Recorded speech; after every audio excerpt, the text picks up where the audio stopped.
Hi, welcome back to Midwest Charge. Today we're going to be going all the way up to London, Ohio to check out the travel centers of America because as you remember, as you may remember in a recent video of mine, I visited the TA back in January? No, not January, late December of 2025 to see if it was online and working, and it was not.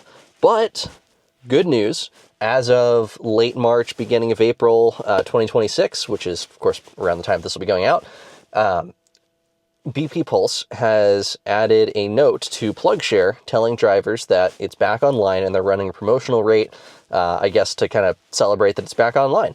So I figured, well, this is a great opportunity to go up there and see if, for the first time in a year, I think, however long it's been since it opened, I'll put it here. But it'll be the first time in a long time that supposedly the BP Pulse at the TA in London, Ohio, which is in between Dayton and Columbus, will be reliably online. So let's go check it out.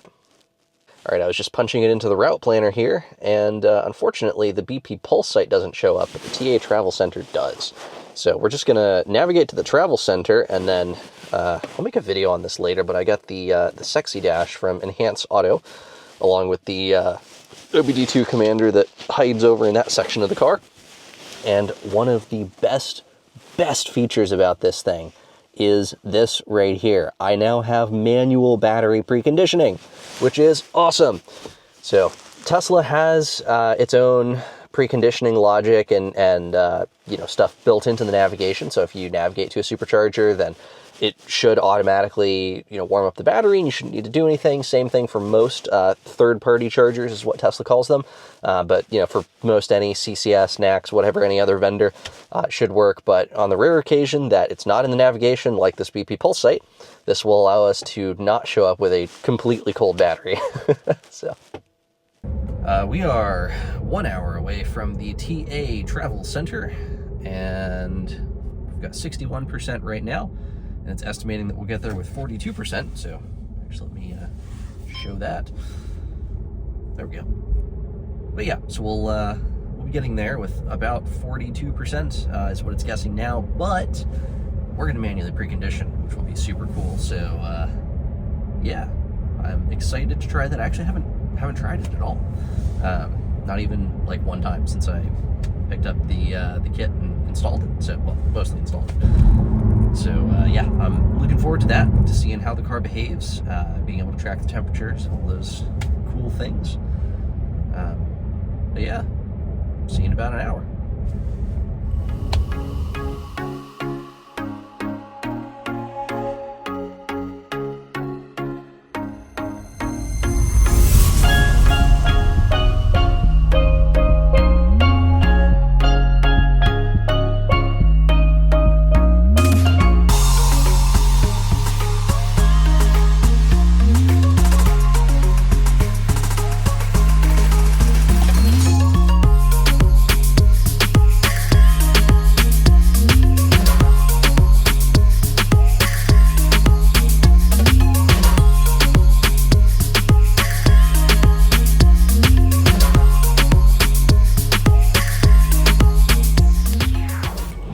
It is springtime, and we're doing that typical Ohio thing, and I say Ohio thing, I mean every state does it, where we get like nice warm temperatures for a while, like a couple of weeks, and then bam, low temperatures again. High of 46 today or something. I think we are at today's high temperature, or maybe it'll get up to 50 at most, and then I think it's supposed to be like below freezing again tonight, which is crazy because we're already into the first week of April.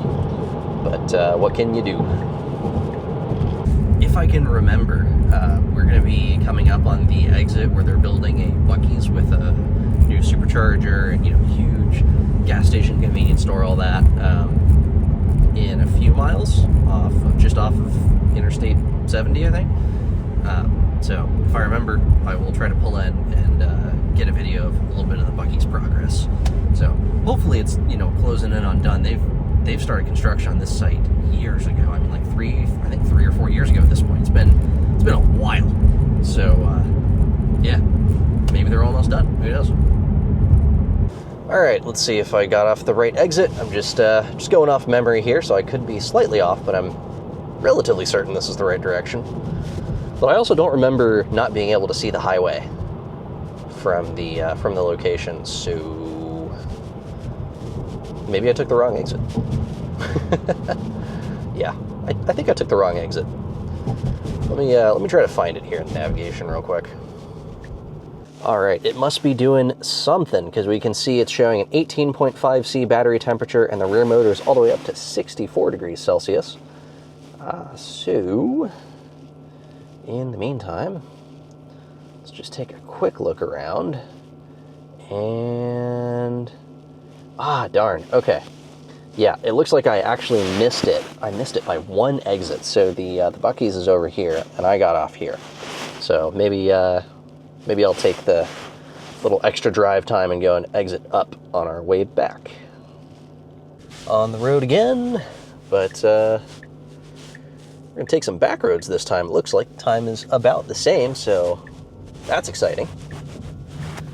And well, speaking of exciting, it looks like we got an ambulance coming up, so I'm gonna go ahead and pull over real quick and stop recording.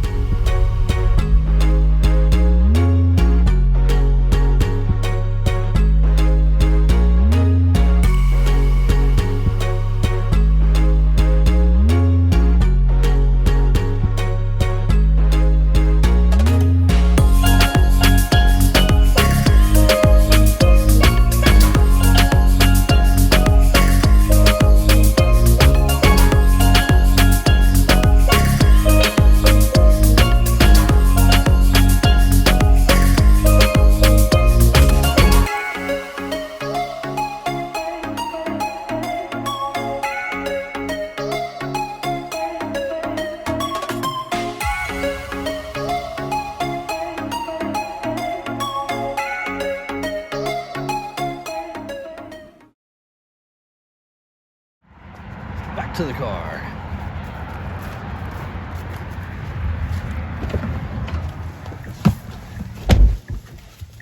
Let's roll.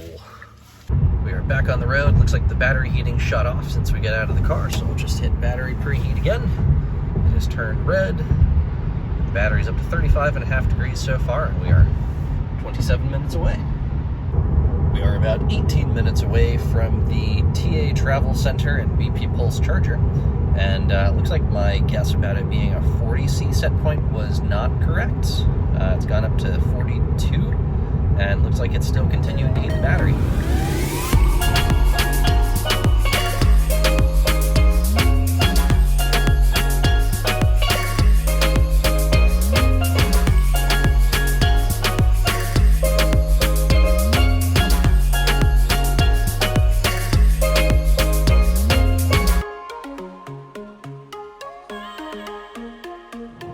Well, that seems to have been quite good timing. We started the preconditioning about, I think it ended up being about 35 minutes out, something like that. And we are coming up on the exit now for the Travel Centers of America. So the battery is hanging out at 50 degrees Celsius, and it is starting to rain. So hopefully the rain goes away, because that would be not fun. Got the car at a toasty 69 degrees. The battery is at 50.5 Celsius. Car's at 69 Fahrenheit, to be clear. And here it is. Got two CCS online, a CCS and a NACS, two NACS, a CCS and a NACS, another CCS and a NACS, and two CCS on the very end. That made no sense to me either. But there's a lot of CCS and there's a lot of NACS. That's the point. So now we'll let the car back in. It's backing into a CCS spot. Okay. Well, we can move. Let's just get it to go one more over. Just kind of roll forward and tell it to park here. And we'll let it do its thing. 44 degrees outside, so not terribly cold, but for April, it is certainly not warm. And without further ado, let's get into the reason why we came here, which is to charge. So, give me just a moment, I'm going to hop out, and we will start a charge session and try out these BP Pulse chargers. All of the status lights were green, which I believe means they're all online, so we'll do a quick, site walk around and all that. But first, let's get plugged in and see what we can get. It is still overcast and rainy, but that should not be a problem. We'll just hop out here and check it out. We've got green lights, that's good stuff. And boom, brand new charging pricing. And it looks like up until the 12th of April, they're doing 10 cents off. So 6 a.m. to 2 p.m. is normally 45 cents. Right now it's 35. 2 p.m. to 10 p.m. is usually 45, or usually 55. And 10 p.m. to 6 a.m. is 35 cents. So I feel like that 2 to 10 p.m. of 55 cents per kilowatt hour is pretty high. But the other ones, I don't know. Honestly, if they just kept this 10% off, or 10% off, 10 cents off per kilowatt hour the whole time, I'd be perfectly happy with this. I think that would be a super reasonable price. I feel like at 10 cents higher, it's a little pricey, especially that 55 cent peak. That seems like a bit much, especially because if things have not changed, these cables are still limited to 380 amps. So you're not even really getting the full, 200, 400 kilowatts out of this site, unless you have a super high voltage vehicle like maybe a Lucid Gravity would be able to max this out. But even then, I don't think it would get the full 400. I think it would still only get 350. So yeah. Anyway, enough jabbering. Let's get plugged in. All right, I have goodness gracious, I have pre-authorized with the station. It says please plug in, so we will go ahead and open the flap. Wow, that was probably impossible to see because I couldn't point the camera at what I was doing. But these non-liquid cooled cables are like almost impossible to twist with one hand. I had to use both hands there just to get it plugged into the charger because it's cold, and the colder it is, the harder it is to move copper. So now we've got preparing charging session. This looks like pretty standard Alpitronic stuff here. Good things I'm seeing. 35%, 48 kilowatts. That's hopefully that's not correct. Hopefully we'll get a lot more. We're pulling 134 amps so far at an SOC of 35%. Let me go into the car and see what's going on there, because it looks like all we're getting is 50 kilowatts. Which, if that's the case, that would be absolutely bananas. Just can't win. Oh yeah, we look over here. Maximum charging rate limited by, or whatever it says, charge rate limited by charging station. Additional information the car wants. Oh, here we go. Interesting. So it looks like it just took, I guess, forever and a year for it to spin up the additional power modules. I don't hear anything outside the car, but yeah, it looks like we're getting just about full power now. So that's pretty awesome. 44 kilowatts going in, about 140 into the battery, and now we're starting to taper off. So if I understand correctly, we got pretty close to the 380 amp limit, assuming there was a 380 amp limit. But since they haven't changed cables, I can't imagine it's been lifted. Super weird behavior though with the power, or yeah, with the charging station, how it just wouldn't spin up the modules there for a couple of minutes. I think that was like 2 or 3 minutes before it finally kicked in and really gave it the beans. But good news is got it now, so good stuff. We'll let it charge up to about 50%. Then we'll do a site walk around and wrap things up.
we have reached our target 50% charge, so it's automatically finished charging. I'm just gonna set it back to 80, and we'll go ahead and unplug. Just pull that right out.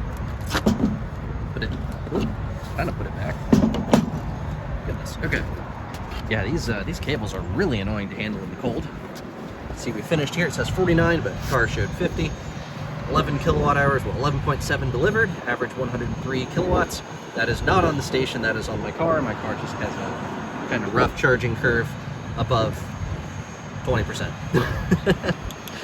But here you go, you can see we actually hit the peak of 151 kilowatts, which is super awesome. I don't know if that's the maximum that these can deliver as far as amperage goes, but just take a quick look around, and it seems like these are all up and running, which is amazing. So, there we go. Oh, yeah, fair enough.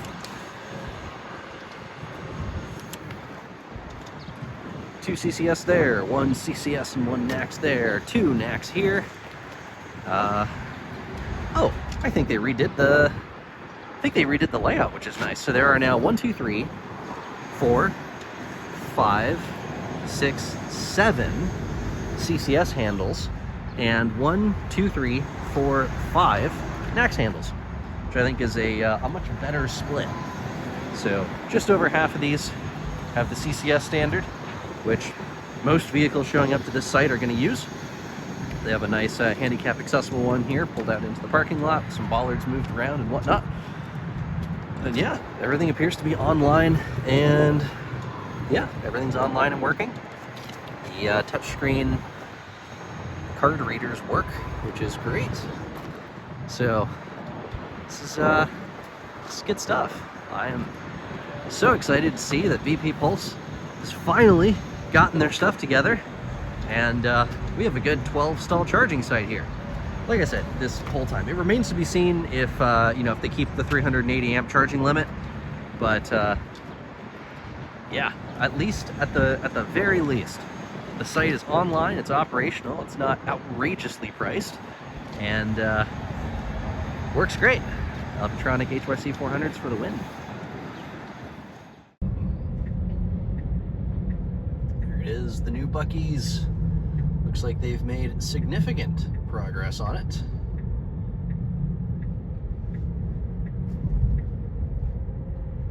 I don't see exactly where the EV charging is going to go, but looks pretty cool. Lots and lots of stations here. Or gas pumps, I should say, not stations. And yeah. It'll be great when it opens.